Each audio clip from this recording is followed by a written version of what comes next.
Let's learn how you can check upcoming birthday on Snapchat. I will show you this tutorial on iPhone, but you can follow up with any other device if you want, because method is same for every phone. So without any delay, let us start by opening Snapchat application.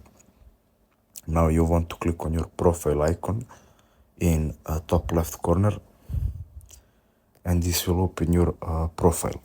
Now what you want to do is to click on your birthday button. So this balloon, and near this balloon your birthday month and the day.